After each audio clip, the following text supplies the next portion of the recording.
Retrouvez Smart Bourse avec eToro, leader mondial des plateformes de trading social.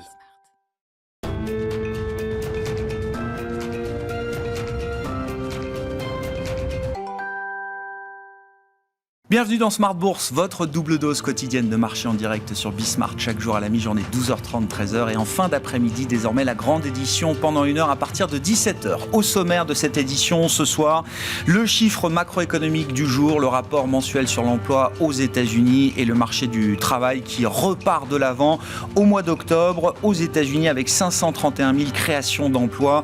Les chiffres de septembre et d'août qui étaient apparus beaucoup plus faibles que les mois précédents ont été révisés à la hausse et rajoute au total près de 250 000 créations d'emplois donc sur les 2 mois précédents. Le taux de chômage est en baisse de 0,2 points à 4,6%. Bref, on a un redémarrage de la job machine aux États-Unis après un trou d'air sur la période estivale. Tout ça va dans le bon sens et contribue donc à soutenir l'enthousiasme général sur les marchés avec un CAC 40 qui va aligner une 7e séance de hausse consécutive ce soir pour clôturer pour la première fois de son histoire au-delà des 7000 points.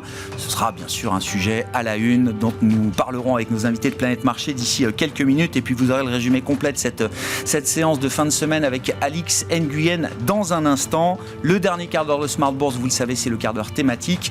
Et nous retrouvons ce soir les équipes de Clartan Associés pour un exercice d'analyse fondamentale autour du cas d'investissement d'IBM. Après une décennie perdue et même peut-être plus pour IBM qui est resté complètement à l'écart de l'avènement des GAFAM. C'est peut-être le moment de se réintéresser à ce dossier IBM et peut-être en passe de changer de statut pour renouer avec un statut de valeur de croissance. En tout cas, c'est la conviction des équipes de gestion de Clartan et l'associé gérant Olivier Delos de Clartan Associés sera avec nous en plateau à 17h45 pour décrypter et détailler ce cas d'investissement IBM.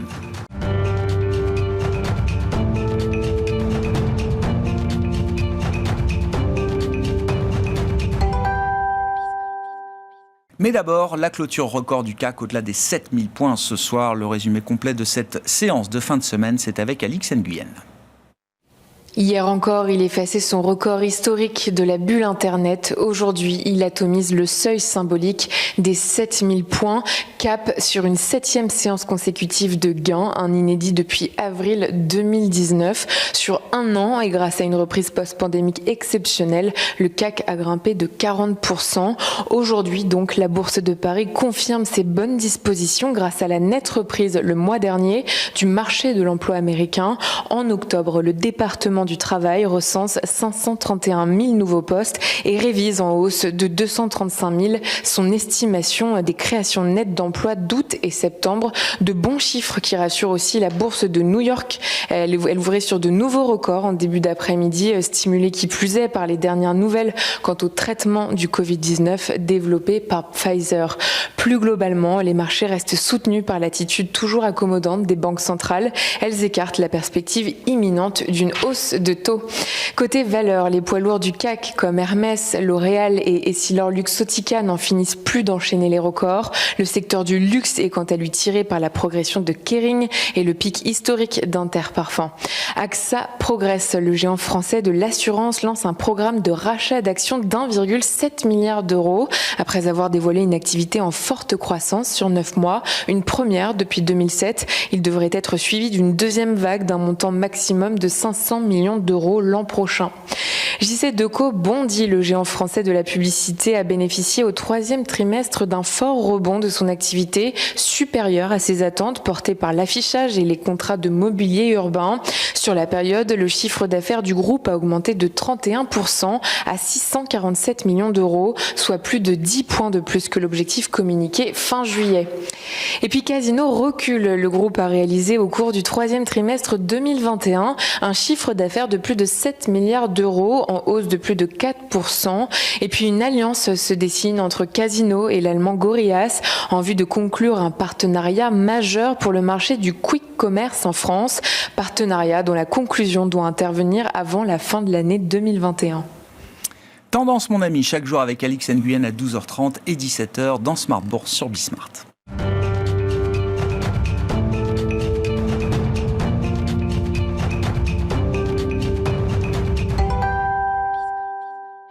Nos invités de Planète Marché ce soir pour décrypter l'actualité du moment sur les marchés dans la planète finance. On est avec Julien Kistrebert, directeur des investissements de Montségur Finance. Bonsoir Julien. Bonsoir. Merci d'être là. Merci à Yves Maillot de nous accompagner également. Bonsoir Yves. Bonsoir Yves. Ravi de vous retrouver. Vous êtes le président d'IM Capital. On attend normalement Florence Barjou qui va nous rejoindre, directrice des investissements de Lyxor Asset Management.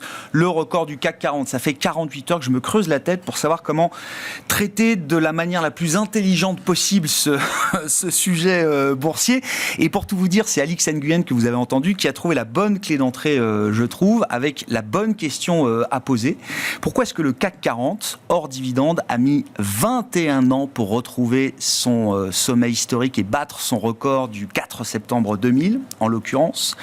Et j'ajoute deux autres questions. Pourquoi est-ce que le CAC 40 dividende réinvestit, puisque c'est ça qui intéresse quand on est épargnant et investisseur, n'a fait qu'à peine 100% en 21 ans, c'est-à-dire à peine multiplié par 2, ce qui nous donne un rendement annuel brut d'un peu plus de 3%, quand le S&P 500, lui, a fait x3 depuis l'an 2000, que le Nasdaq a fait peut-être x4, même en partant du sommet du Nasdaq au début de l'année 2000. Et la dernière question, c'est pourquoi est-ce qu'un record du CAC 40, un record en 21 ans, aussi laborieux soit-il, soulève des commentaires, alors qu'on a pu tous lire, entendre ces derniers jours, que ce soit sur les réseaux sociaux ou sur d'autres médias.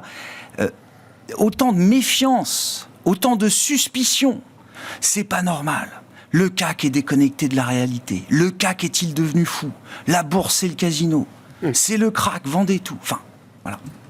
J'ai pas l'impression qu'on traite les records du S&P 500 et du Nasdaq de cette manière-là, pour dire les choses. Voilà. Donc ça fait 3 bonnes questions, je trouve, qui nous permettent d'entamer la discussion, Yves. Alors effectivement, Grégoire, là, il y a presque 3 émissions différentes. Sur le même sujet, on est... Oui. Alors, peut-être partons par la question la plus simple, effectivement, et qui d'ailleurs peut laisser transpirer quelque chose d'assez négatif pour le placement action, dire qu'en 21 ans, on n'en est qu'à un faible 3% de performance.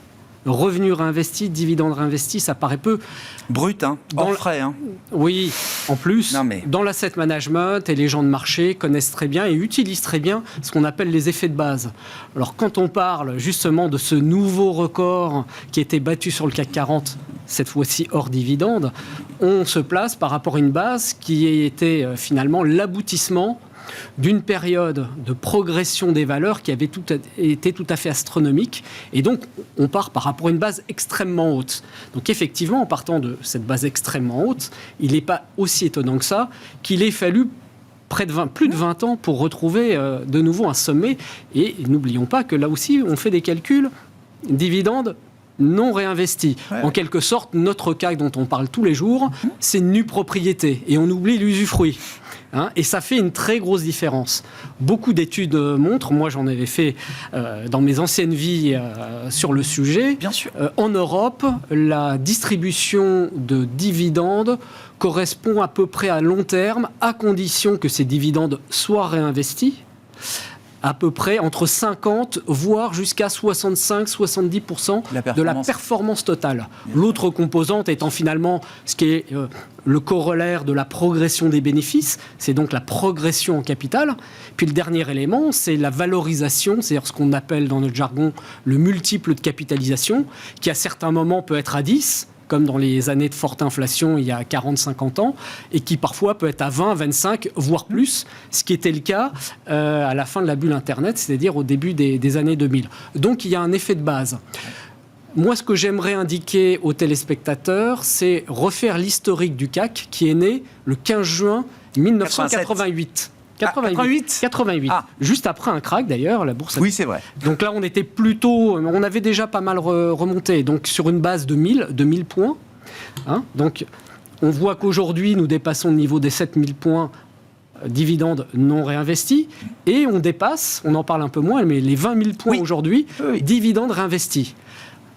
On en parle moins. Si, alors, on en parle beaucoup. Après, il y a un consensus de marché qui fait que l'indice de référence reste le CAC 40. Mais c'est peut-être d'ailleurs une question. Pourquoi est-ce qu'on n'a jamais réussi à remplacer le CAC 40 par le CAC 40 Total Return dans le consensus de marché d'une certaine manière? La France est un pays très conservateur et on a du mal à changer de nos habitudes. Ouais.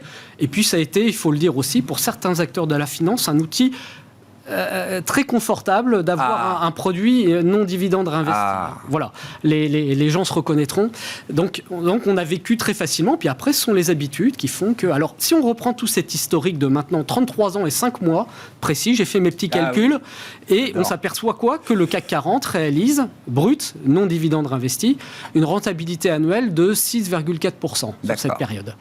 Dividende réinvesti, on dépasse les... on est presque à 10. On est presque à 10. Ouais, c'est ça. Ce qui fait que si on prend l'hypothèse, je crois à peu près juste, d'une inflation moyenne sur la période, elle était plus élevée malgré tout il y a 20 ans, de 3,5 à 4%, vous voyez qu'on a une prime de performance des actions qui est dans la fourchette des 5-6%, ce qui est tout à fait logique et comparable à ce qu'on trouve sur d'autres marchés développés et tout à fait cohérent avec ce que doit être le placement à long terme sur un actif volatile qui est l'actif action, mais qui est aussi le plus performant, certes aussi avec les actifs immobiliers sur lesquels les Français sont beaucoup plus, j'allais dire, fans.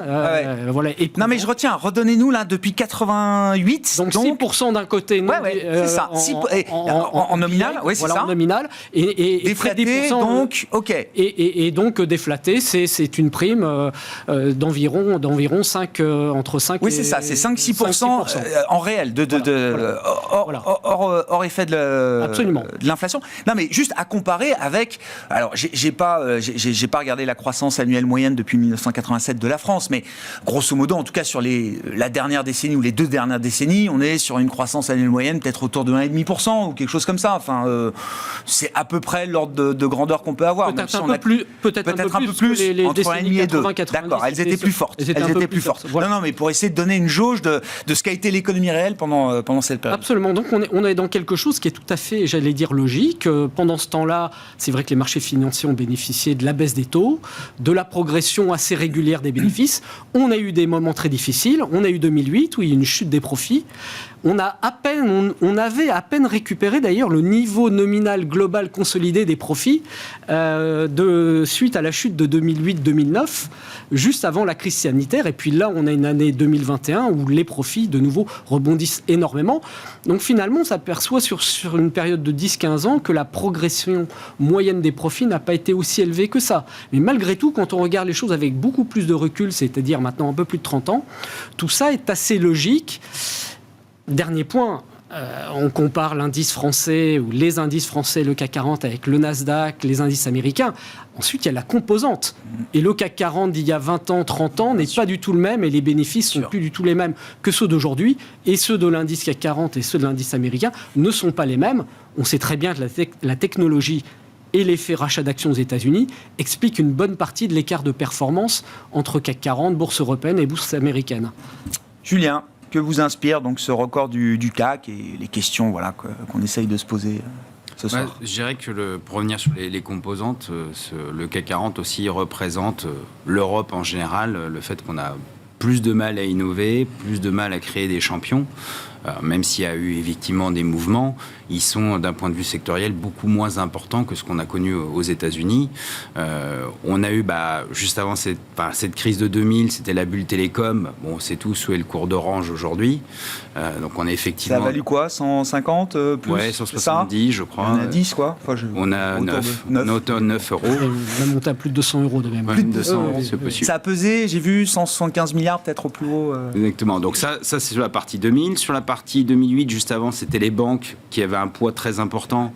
Et effectivement, avec la réglementation qui a énormément durci leurs besoins à fonds propres, la rentabilité, tout naturellement, ne pouvait pas revenir au même niveau. Donc on a eu ce deuxième effet-là. Plus les politiques de la Banque Centrale Européenne qui faisaient des taux très très bas, c'est un secteur qui du coup a eu beaucoup de mal à sortir de cette crise.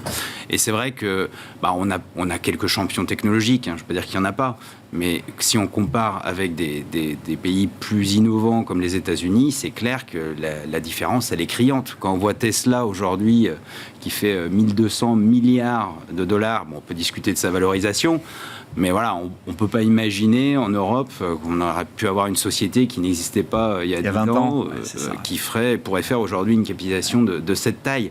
Et ça pose la question de l'accès aux capitaux, ça pose la question du fait qu'on a plutôt des pays conservateurs sur l'innovation, où on n'est pas très sandbox, on va mettre les anglo-saxons, on va laisser sa chance à de nouveaux acteurs, on va plutôt verrouiller et puis demander aux gros acteurs s'ils ont envie qu'il y ait un petit qui puisse exister sur ce marché. Donc c'est aussi symptomatique de la mentalité européenne quelque part. Vous répondez en partie à la question. C'est encore une fois, moi ce qui me frappe, c'est que alors on peut s'inquiéter de tout sur les marchés. Hein. Moi, je passe ma journée à poser des questions sur le niveau d'inquiétude des investisseurs, des gérants, est-ce qu'il faut s'inquiéter de ça, etc. Mais encore une fois, un record du CAC en 21 ans, et les premiers commentaires, c'est le CAC est fou, déconnecté de la réalité.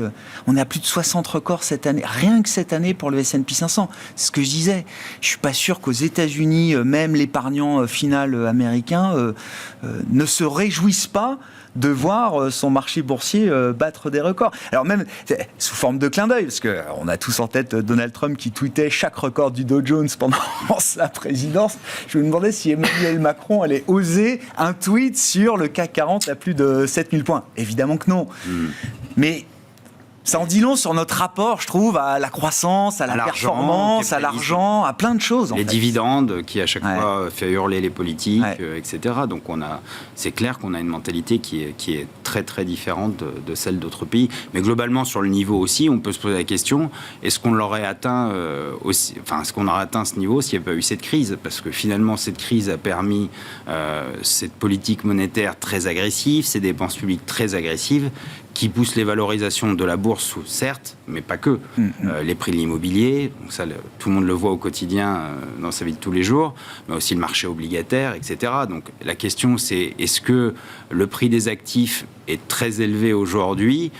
Oui, parce que c'est lié au contexte de politique monétaire. Donc ça, c'est très, très clair à ce niveau-là. Il n'y a pas de débat. Maintenant, est-ce que les actions est la classe actif action, est la plus chère en relatif ? On en trouve d'autres. Eh oui, c'est ça.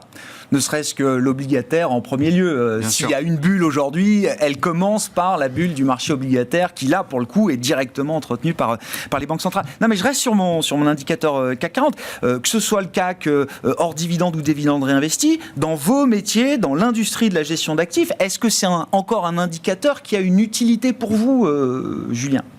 Non, enfin très peu en tout cas. On le regarde, c'est plutôt un indicateur qu'on regarde dans les relations en gestion privée, parce que les clients privés ont plutôt cet indice de référence parce qu'ils le voient dans les grands médias, dans le journal de 20 heures, etc. C'est vrai que leur parler du stock 600 ou du MSCI, que sais-je, ça leur parle très peu, ça leur paraît très abstrait, d'autant plus que dans la composition de ces indices, c'est des valeurs qui n'ont pas forcément beaucoup leur parler. Mais il est vrai que dans les discussions avec des institutionnels, personne n'utilise le CAC 40 comme référence pour regarder un investissement. Alors moi, je ne suis plus gérant d'actifs, mais ils me consultent, des investisseurs. Mais j'ai fait ce métier pendant plus de 30 ans, donc c'est vrai qu'en termes de benchmark, ça fait déjà belle lurette que cet indicateur n'est plus utilisé parce qu'il a des gros défauts. Il est très concentré. Ces plus grosses composantes qui sont des entreprises qui performent bien, je me souviens, il fut un temps Total et d'autres, et aujourd'hui LVMH dépasse allègrement la barrière des 10% qui pose des problèmes dans le cadre de la gestion active et de la réglementation.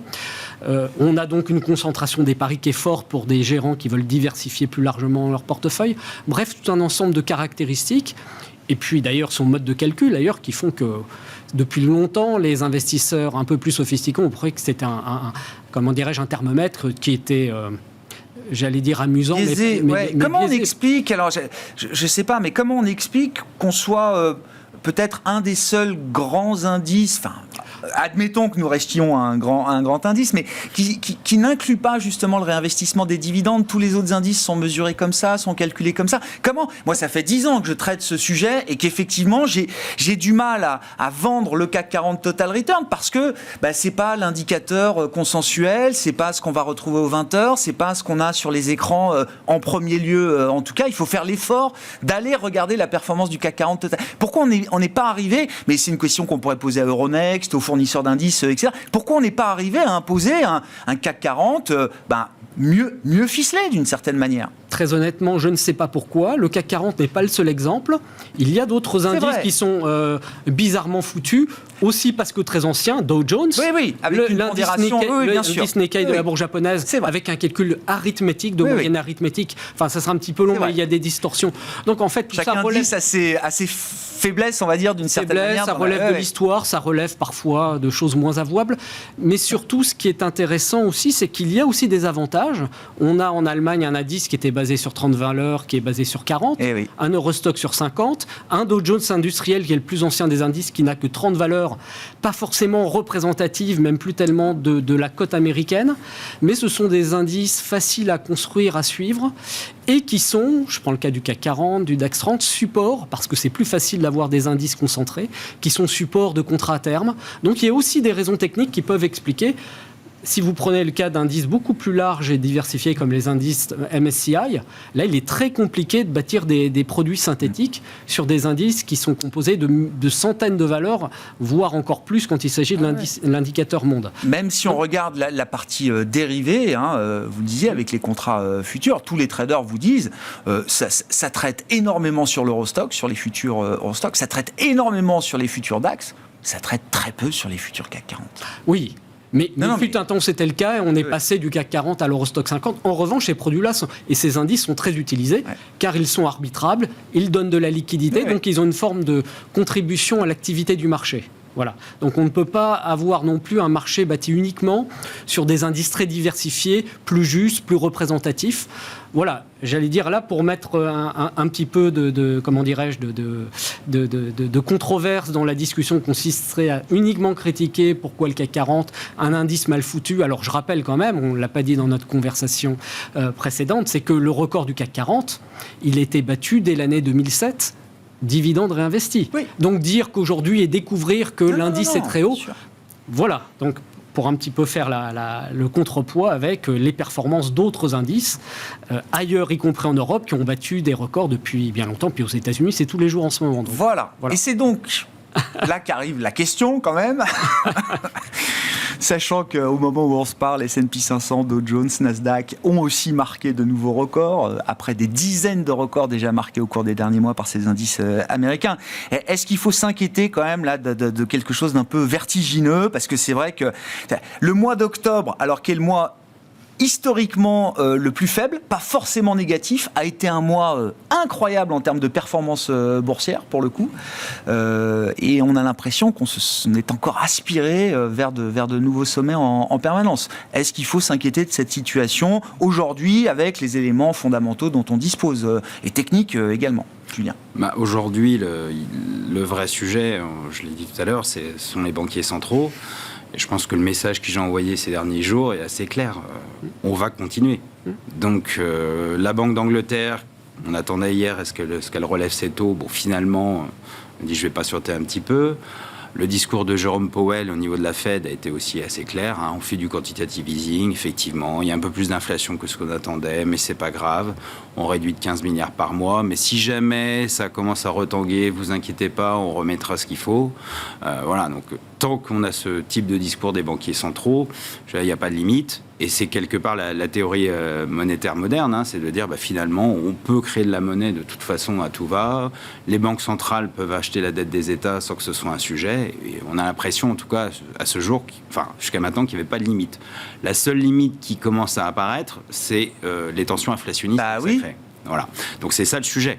Et c'est nouveau ça quand même. C'est nouveau, mais c'est pas surprenant non plus. Bon, il y a un effet des confinements, bien sûr. Il y a des effets sur le transport, etc. Mais clairement, on voit qu'il y a quand même des petites tendances sur les hausses de salaire. Les États-Unis, on en parlera, les chiffres de l'emploi qui sont très bons, donc le chômage qui a fortement baissé. Et donc tout ça, évidemment, va créer certainement, en tout cas, un début de spirale inflationniste, c'est-à-dire hausse de salaire, au moins aux États-Unis, et poursuite de la hausse des prix. Madame Lagarde a un discours là-dessus assez clair. L'inflation, c'est pas un problème. Donc, on voit que globalement, les banquiers centraux veulent continuer à aller dans la même tendance. quitte à créer des bulles sur les actifs. Bon, je ne pense pas qu'une bulle sur les actions soit un vrai sujet pour eux de toute façon, mais quitte à créer des bulles sur l'immobilier, sur le marché obligataire. Voilà, donc ils vont continuer d'inonder le marché. Voilà. Maintenant, le sujet, c'est l'inflation, l'évolution des taux. Et vous voyez une séance comme aujourd'hui qui est assez interpellante. Vous avez l'OPEP+, qui vous dit je ne vais pas augmenter plus ma production, donc le pétrole repart à la hausse. Vous avez des chiffres de l'emploi qui sont très bons. Et qu'est-ce que font les taux ? Ils baissent aujourd'hui. Ouais. Donc c'est quand même très contre-intuitif, alors même qu'on a aussi quand même cette annonce sur Pfizer et son nouveau médicament qui a des effets très positifs. Quasiment un an, jour pour jour, après l'annonce des vaccins. Là, on parle de pilules, c'est ça, exactement. Avec une efficacité visiblement importante sur le risque d'hospitalisation. Donc ça, donc tout ça, en tout cas, devrait pousser les taux à la hausse. Et non, ils baissent encore aujourd'hui. Comme on avait eu un petit peu cette tendance au printemps, parce que les banquiers centraux avaient dit, ne vous inquiétez pas, c'est temporaire. On a un peu le même discours, donc c'est peut-être ça qui joue. Mais si on regarde les choses froidement, sans écouter les discours, évidemment, qui peuvent avoir des buts un peu différents que d'être objectifs, tout est réuni pour que l'inflation perdure et que les taux remontent. Et justement, est-ce que les taux ne baissent pas parce que, justement, les banques centrales accélèrent un petit peu le changement de discours ? Alors, voilà, il y a deux manières d'écouter. Vous entendez Jérôme Powell qui... la manière dont vous traduisez les choses, Julien, c'est de dire on continue, mais on peut entendre on va quand même essayer d'en faire un peu moins et... on verra. Peut-être que s'il le faut, on s'attaquera au sujet de l'inflation dans les prochains mois ou au milieu de l'année 2020. Je vois que vous n'y croyez pas, mais on peut entendre cette inflexion aussi d'une certaine manière. Il y a un mini effet flux et effectivement, le plus important, c'est le stock.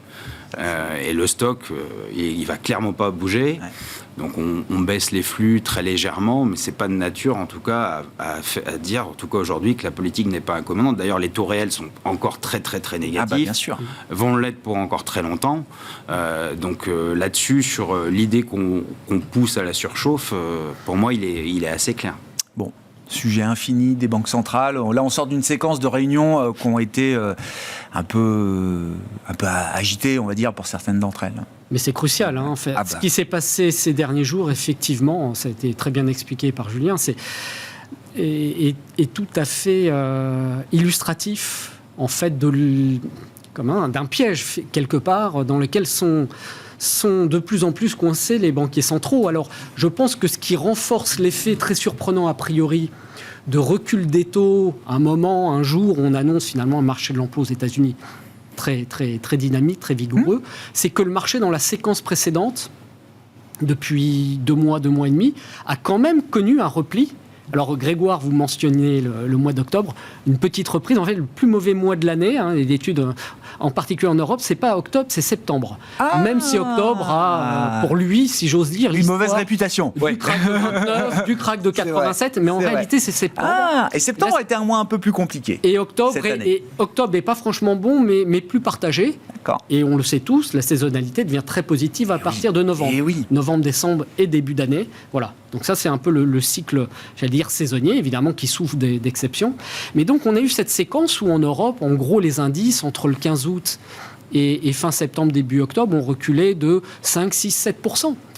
Et il me semble que sur les marchés des taux, les opérateurs sont allés loin en besogne, ont d'ores et déjà, en particulier aux États-Unis, anticipé que Powell, qui a bien tracé le chemin de communication, allait commencer à annoncer le tapering à partir de novembre pour décembre jusqu'au mois de juin 2022 et enchaîner sur une première hausse des taux. Et ont donc commencé à pricer de façon assez nette vraiment un durcissement de la politique monétaire, en tout cas de la Fed, à partir de la seconde partie de 2022. Et là, quelque part, il y a un effet retour sur un discours des banquiers centraux, et puis l'épisode britannique et australien, des banques centrales qui, elles, avaient dit non, on va y aller de façon encore un peu plus musclée, rapide, et qui sont là et qui vont être obligés de gérer, en particulier en Angleterre, avec la Banque d'Angleterre, comment dirais-je, on va avoir un mea culpa en termes de communication, ou de le justifier en disant... D'ailleurs, c'est ce qui a été fait par le patron de la Banque d'Angleterre. Bref, ce sont des éléments qui, pour ceux qui ne le croyaient pas, montre réellement aux yeux du monde que les banquiers centraux ne peuvent pas durcir la politique monétaire, en tout cas de façon rapide, marquée, proche, en tout cas avec l'outil relèvement des taux d'intérêt. Ouais. avec les rachats d'actifs, les programmes de rachat d'actifs, oui, ce que les Américains commencent à faire, au risque même peut-être d'en engager un deuxième plus tard si les choses devenaient plus compliquées. Donc là, je crois qu'il y a ce phénomène qui apparaît aux yeux du monde et qui fait dire au marché, on remet un bol de punch, un bol de sangria, pour reprendre l'anecdote bien connue, et puis la fête continue quelque part. Hein. On verra, parce que comme vous le dites, il y a quand même il y a des vigilants dans les marchés, et qui continuent d'intégrer des hausses de taux de la Fed en 2022, quand bien même le discours de Powell laisse entendre que c'est pas le sujet pour l'instant. Donc il y a quand même un rendez-vous à venir à un moment entre les marchés et Jérôme Powell. On ne peut pas passer d'une situation et d'une anticipation totalement à gauche à une anticipation totalement à droite du jour au lendemain. Donc certaines petites banques centrales, entre guillemets, peuvent se le permettre. Pour la Fed, c'est plus compliqué. Pour la Fed, c'est compliqué. Ouais. Oui, un mot aussi, du marché du travail américain. C'est la stratégie de la Fed d'aller au maximum de l'emploi aux États-Unis. Jérôme Powell l'a redit, ça reste un objectif prioritaire devant celui de l'inflation, en tout cas à l'heure où on se parle.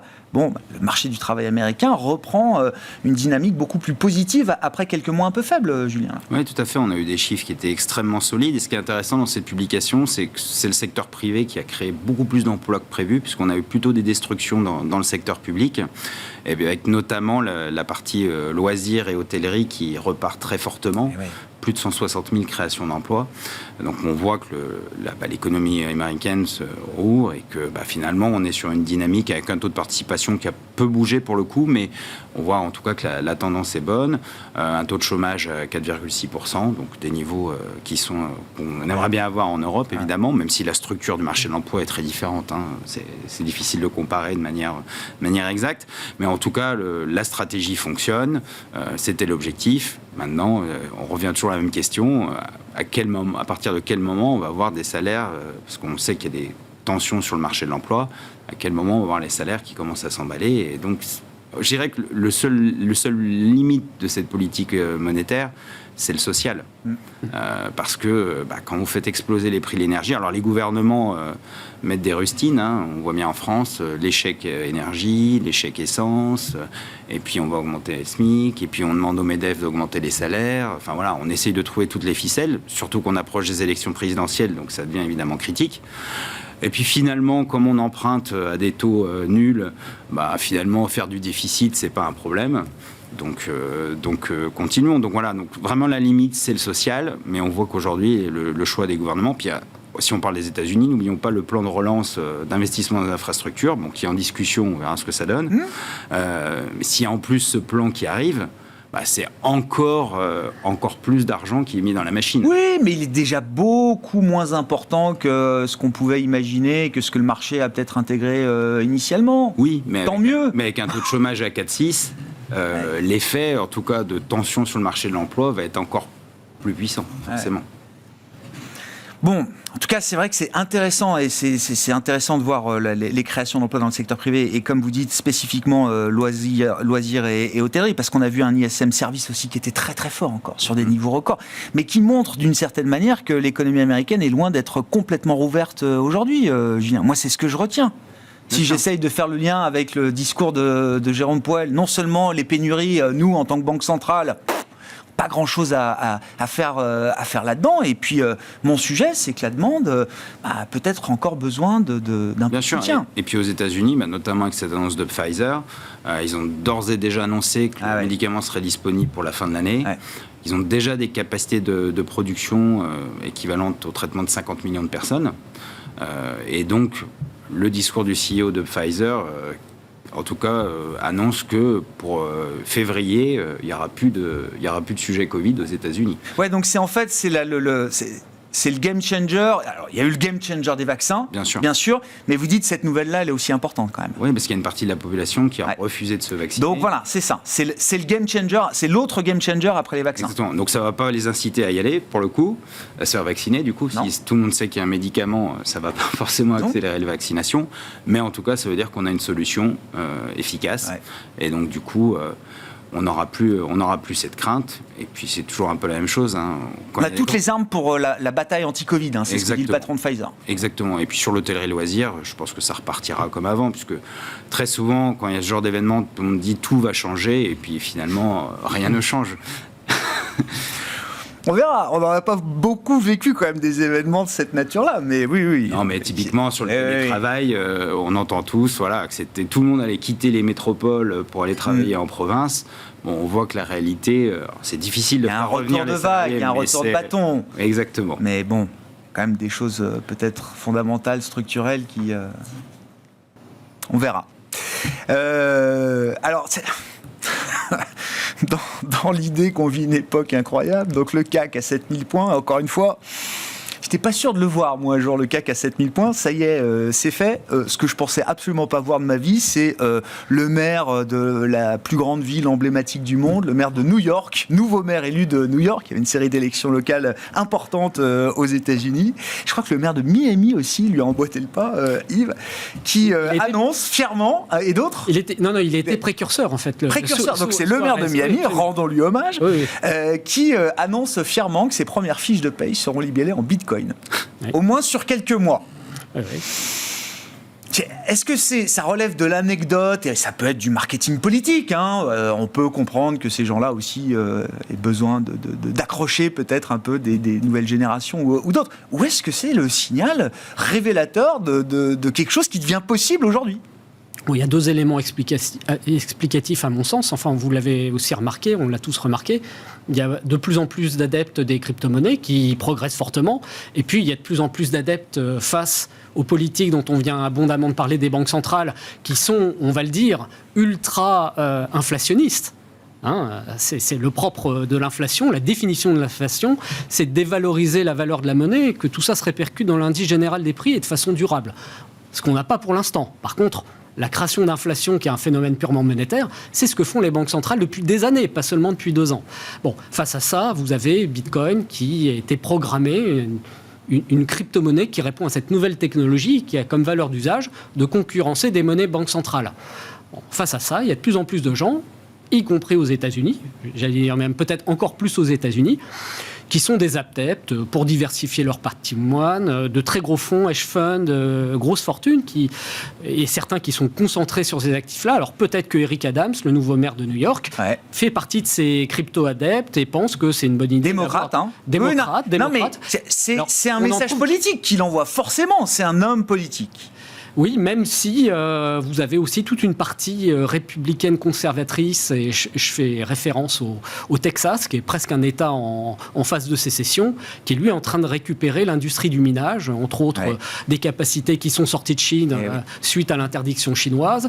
On est en train d'achever la construction d'une plus grosse ferme de minage en ce moment au Texas. Bref, vous avez une partie des États-Unis très anti-Washington, vous voyez bien de quelle catégorie de la population on parle, qui, elle, est très aussi centrée sur la liberté individuelle et donc sur les crypto-monnaies, en tout cas privées, parce qu'on parle aussi des crypto-monnaies souveraines, ce que sont en train de faire les Chinois. Oui. Donc on a aux États-Unis des endroits, des spots et même des États qui sont, dans l'Ouest américain en particulier, beaucoup plus concentrés sur Bitcoin, entre autres. Des patrons américains de grandes entreprises technologiques aussi, côté au Nasdaq.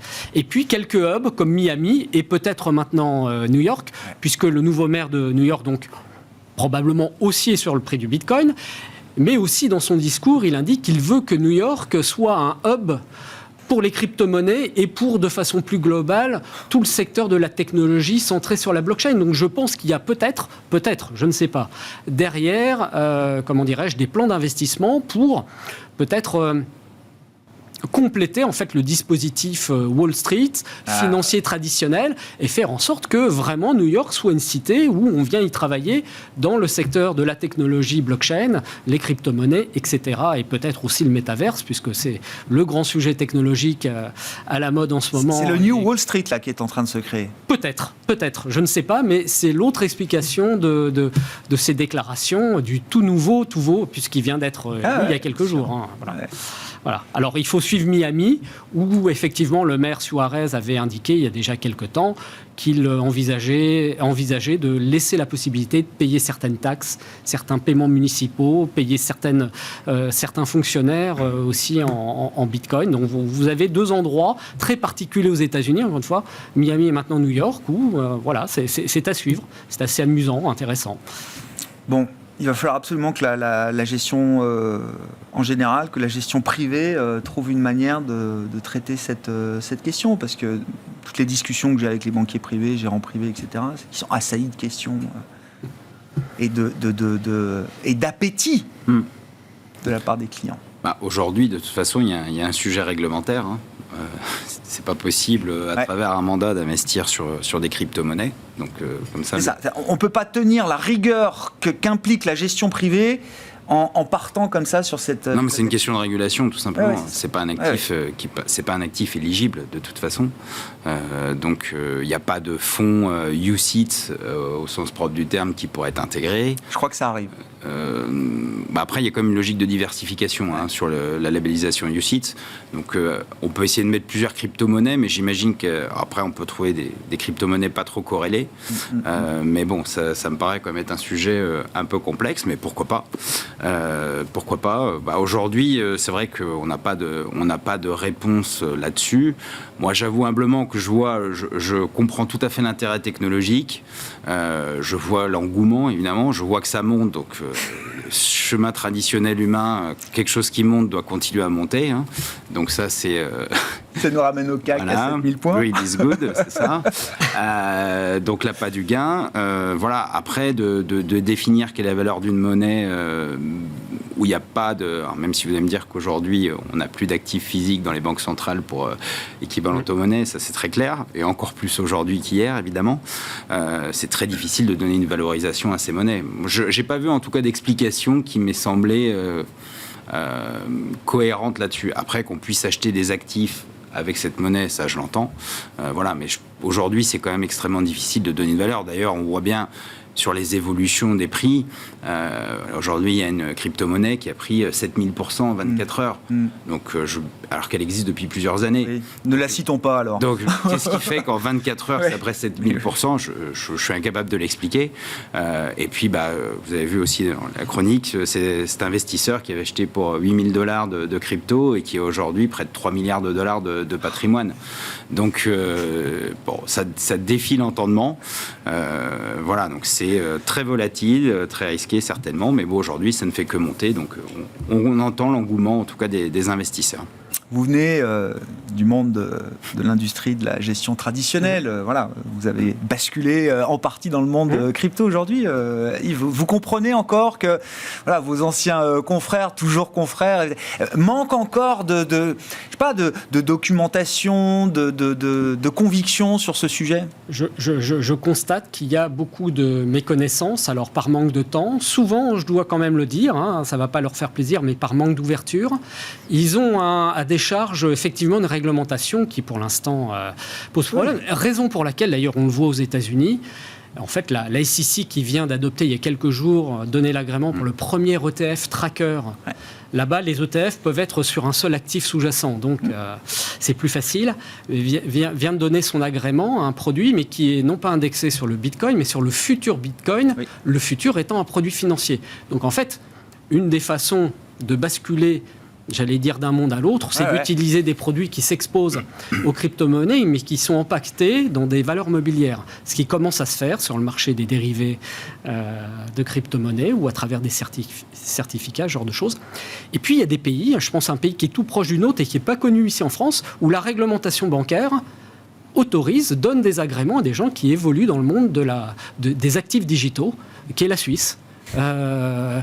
Aux États-Unis, on en est très loin. Donc, on voit bien que les sujets de réglementation, finalement, sont les obstacles de réglementation de fiscalité les plus importants par rapport à une technologie, qu'on en a parlé quelques fois à Grégoire, pour moi, ne fait plus photo entre les circuits traditionnels et puis ce qu'on arrive à faire avec l'actif numérique, qu'ils soient centralisés ou décentralisés. D'ailleurs, les grandes banques françaises, je pense c'est une très fort, développent, ont des discours très ambivalents, mais développent aussi énormément la solution blockchain dans un certain nombre de types d'opérations. Donc on voit bien que là, il n'y a pas photo sur le sujet technique, même s'il y a encore beaucoup de choses à faire, à produire, à solidifier.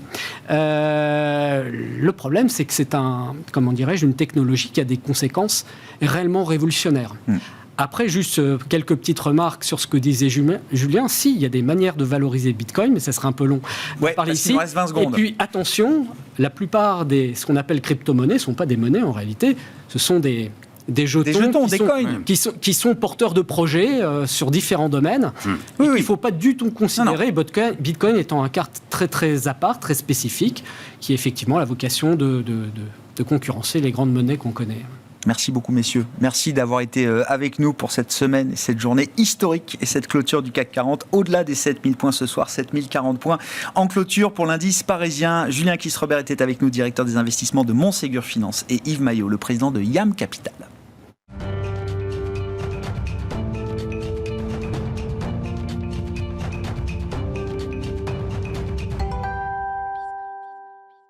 Chaque premier vendredi du mois, le dernier quart d'heure de Smart Bourse le soir est consacré à l'analyse fondamentale d'un dossier, d'un cas d'investissement. Et on retrouve donc pour ce rendez-vous les équipes de Clartan Associés. Olivier Delose est à mes côtés en plateau. Bonsoir Olivier. Bonsoir Grégoire. Merci beaucoup d'être là. Vous êtes associé gérant chez Clartan Associés. On passe donc un dossier en revue avec vous chaque premier vendredi du mois. Le dossier du jour, alors là, très intéressant parce que c'est un dossier qui a une histoire et un passé, un passif important, c'est IBM. Oui, absolument. Qui est une conviction chez Clartan. La règle dans ce rendez-vous avec vous, c'est qu'on ne parle que de dossiers dans lesquels vous êtes investi. Donc vous allez nous dire pourquoi est-ce que vous êtes investi dans IBM aujourd'hui. Mais je veux quand même pas qu'on grille les étapes. Et je voudrais d'abord que vous nous expliquiez pourquoi est-ce que IBM est passé, alors j'allais dire ces 10 dernières années, mais peut-être ces 20 dernières années, à côté complètement de la révolution technologique qui a porté les GAFAM, notamment, au firmament. Alors, c'est peut-être plus compliqué que ça. C'est-à-dire qu'on a l'impression, effectivement, qu'IBM est passé à côté de cette révolution numérique absolument exceptionnelle. En fait, il y a une partie d'IBM qui est passée à côté de ça. Et c'est effectivement ce qui a pesé sur le développement de la société, dans son chiffre d'affaires et ses résultats, depuis maintenant quasiment 15 ans. Alors, si on regarde le parcours de la société, c'est une société qui s'est toujours réinventée. C'est-à-dire que tout le monde connaît IBM, enfin les particuliers connaissaient IBM quand ils faisaient des ordinateurs. Les entreprises connaissent IBM parce qu'ils ont fait des serveurs, des systèmes extrêmement impressionnants. Et puis après, les entreprises ont commencé à connaître IBM parce qu'ils sont complètement retournés vers les services, et notamment l'infogérance. Et l'infogérance, ça fait effectivement plus d'une dizaine d'années que c'est une activité qui souffre. Pourquoi ? Parce que c'est une activité qui est déflationniste. Ça veut dire qu'année après année, les prix sont à la baisse dans ces activités-là. Mais à côté de ça, IBM a aussi des activités qui sont des activités de pointe, et sur lesquelles on va revenir. C'est ça, effectivement, la pépite probablement d'IBM. Et ça, c'est ce qui a expliqué finalement que le titre est passé dans les années 90 pas loin de zéro, c'est-à-dire que l'entreprise était à deux doigts de la faillite, il ne faut pas oublier ça. Et les années 95 jusqu'à 2000 ont été des années absolument formidables, où le cours de bourse est passé de $10 à $120. Et là, à ce moment-là, et ça c'est un point très intéressant de l'analyse également boursière, c'est que le titre à ce moment-là a été valorisé, au début des années 2000, 35 fois les résultats. Et aujourd'hui, IBM vaut moins de 10 fois les résultats.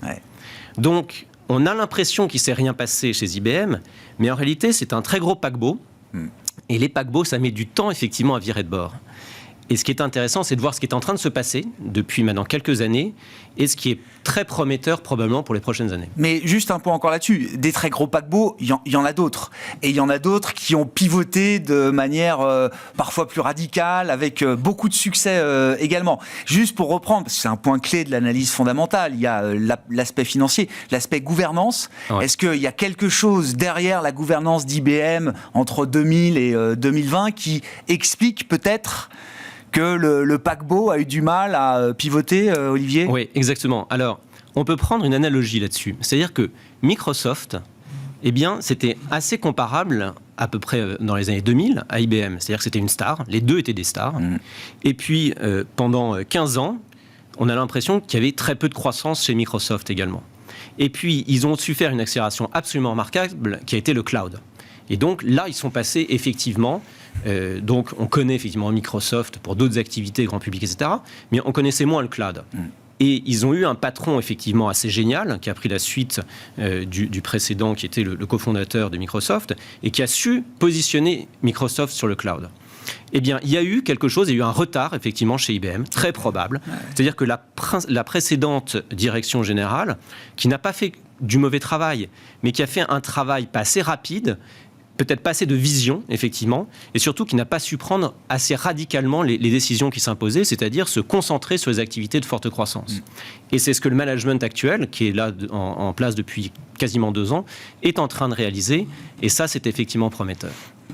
Un héritage important quand même, c'est que IBM a toujours été une entreprise excessivement bien gérée sur le plan financier, Olivier. Ce qui nous amène à la question de savoir pourquoi est-ce qu'aujourd'hui, sur cette base d'une gestion financière impeccable, qu'est-ce qui vous fait dire que IBM, sur le plan boursier notamment, va peut-être changer de statut pour les prochaines années. Alors, c'est exactement ça. Et c'est peut-être d'ailleurs ce qui les a bridés dans la rotation du portefeuille. Une trop bonne gestion financière. Non, mais c'est ça. C'est-à-dire que la société est très génératrice de free cash flow. C'est-à-dire que c'est impeccable de ce point de vue-là. Et donc, quand finalement vous avez de bons résultats de génération de free cash flow, vous pouvez finalement vous dire c'est pas forcément la croissance que je cherche, parce qu'il y a plusieurs types de sociétés. Vous avez des sociétés de croissance qui ont besoin de réinvestir effectivement les résultats, et puis vous avez des sociétés qui sont plus des sociétés de rendement, où finalement ce qui compte c'est la récurrence de votre activité. Et c'est ça qu'avait comme activité IBM, c'est-à-dire que vous aviez des activités qui étaient très récurrentes, et donc vous ne posiez pas forcément la question des relais de croissance. L'actionnaire était payé pour attendre, avec un cours de bourse qui ne bougeait pas, mais un dividende très copieux. Plus de 5% de dividendes, effectivement. Et des rachats de titres en plus auxquels qu'il fallait rajouter. Donc c'était probablement un dividende d'ordre de 7%. Et là, et c'est pour ça que le changement de statut est très intéressant boursier, c'est que le nouveau patron, qui est un Indien, Arvind Krishna, a comme objectif de renouer avec la croissance et de montrer que IBM est effectivement une société de croissance. Et donc, ce qu'il a fait, c'est qu'il est en train de scinder, et il vient de le faire hier, les activités qui sont les activités d'infogérance et de services, qui sont des activités récurrentes, rentables, 15% de marge d'EBITDA, mais pas beaucoup, très peu de croissance. Et il recentre IBM, le nouvel IBM, donc Deep Blue maintenant, sera une entreprise qui va être sur le cloud hybride notamment, sur l'intelligence artificielle, sur la blockchain, dont vous parliez tout à l'heure, très intéressant, et puis toute l'analyse des big data et de la cybersécurité. Donc ça, ce sont des activités qui sont très porteuses. Et donc l'entreprise vise entre 5 et 7% de croissance organique dans les prochaines années. Ça devrait se traduire sur une croissance du résultat par action qui est pas loin d'un résultat de l'ordre de 10% en termes de croissance. Plus un dividende, et quand vous êtes une société qui a effectivement ce type de profil, ça ne vaut pas 10 fois les résultats. Et donc, on peut en fait, finalement, sur ce cas d'investissement, qui est un cas de retournement, on le voit bien, mais on a tous les éléments aujourd'hui, a priori, sur la table pour que ça fonctionne. Donc, normalement, les investisseurs vont chercher à voir, mais dans le jeu, on voit le jeu qu'on a en main, et il est bon. Et donc, de ce point de vue-là, on va probablement revenir vers un IBM qui va être une société de croissance. On va définir effectivement ce statut de croissance, mais quels sont les arguments? Donc, alors, Kyndryl, c'est ça, c'est la partie infogérance, donc qui a été spin-offé, scindé, voilà, de Deep Blue, qui va être donc l'IBM de croissance. C'est ça pour demain. Justement, sur la partie croissance, c'est quoi les arguments stratégiques d'IBM aujourd'hui sur les métiers que vous avez décrits, le cloud, l'intelligence artificielle, la cybersécurité, face à des acteurs qui n'ont pas attendu IBM et qui sont des mastodontes déjà très bien positionnés avec une croissance hallucinante. Les activités cloud de Microsoft intégrant Azure, c'est 20-30% de croissance chaque trimestre. Alors exactement. Alors le positionnement d'IBM, ce n'est pas d'aller concurrencer de manière frontale les très grands acteurs que sont Amazon, Microsoft notamment, effectivement. Ces géants-là sont essentiellement soit dans des clouds publics, soit dans des clouds privés, c'est-à-dire privés qu'on fait spécifiquement pour des clients qui sont des entreprises moyenne taille, milieu de taille, grande taille. Ce que va faire IBM, c'est qu'il est dans ce qu'on appelle le cloud hybride, c'est-à-dire ce qui permet de passer d'un cloud privé au cloud public.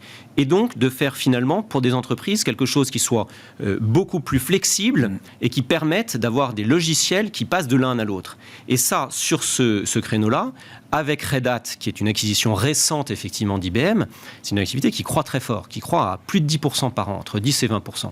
Donc c'est un marché potentiel de 1000 milliards de dollars. IBM, après le spin-off, va faire 55 milliards de chiffre d'affaires. Donc, c'est un marché qui est absolument gigantesque. Ouais. Donc ça, c'est le cloud hybride.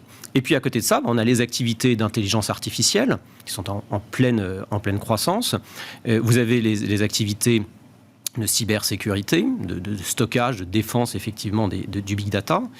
Et puis, toute une partie de consulting, vraiment. Et donc là, IBM va se renommer IBM Consulting. Et là, vous êtes directement un concurrent d'Accenture. Et de ce point de vue-là, IBM n'a absolument pas à rougir. Non. Donc, il y a vraiment un lustre, à mon avis, à notre avis chez Clartan, qu'on va retrouver dans cette société, et qui est vraiment dans l'ADN. Et ce qui est intéressant, il ne faut jamais oublier ce qui s'est passé dans l'histoire de certaines sociétés, Apple a été, à une période de son histoire, au bord de la faillite également. Et pourquoi est-ce que Apple s'est redressé ? Parce qu'il y a un ADN extrêmement fort de savoir innover, de savoir bouger, de savoir s'adapter. Et les grandes entreprises, c'est ça. Et c'est après qu'on voit effectivement ça. Alors aujourd'hui, il y a une prime de risque qui est effectivement très élevée sur ce genre de dossier. C'est ça qui est intéressant, parce que ça veut dire qu'il y a une réserve de valeur qui est probablement très élevée. Et si ça fonctionne, ça veut dire qu'on va revenir sur un cours d'IBM qui est aujourd'hui décoté de plus d'un écart type et demi par rapport à sa tendance historique.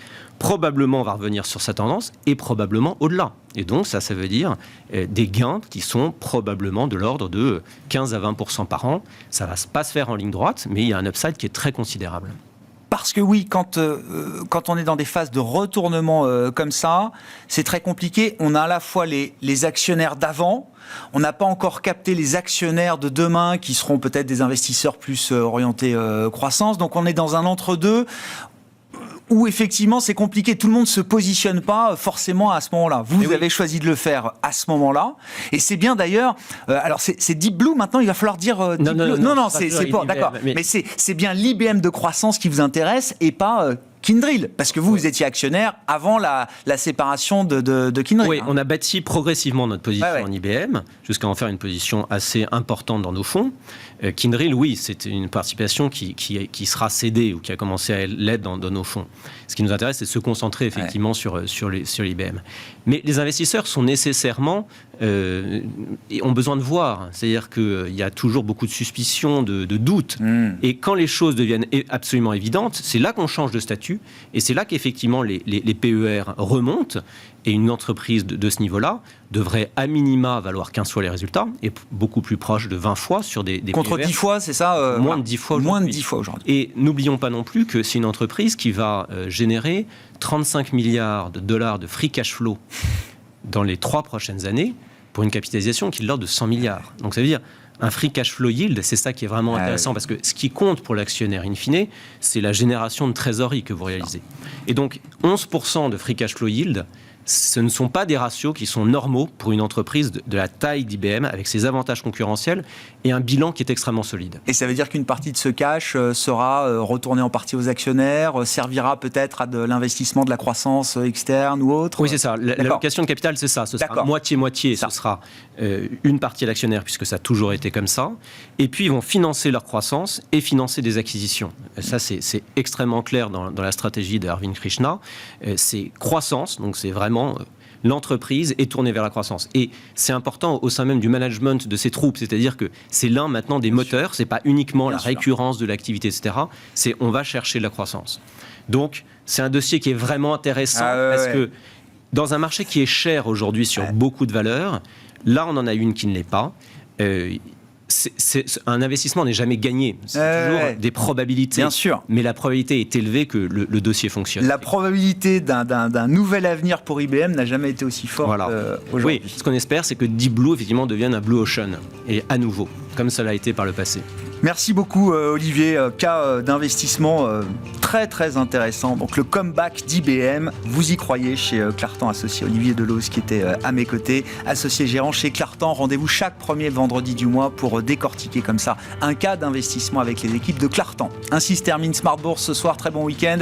Le retour de l'émission évidemment en direct lundi à 12h30 sur Bismart.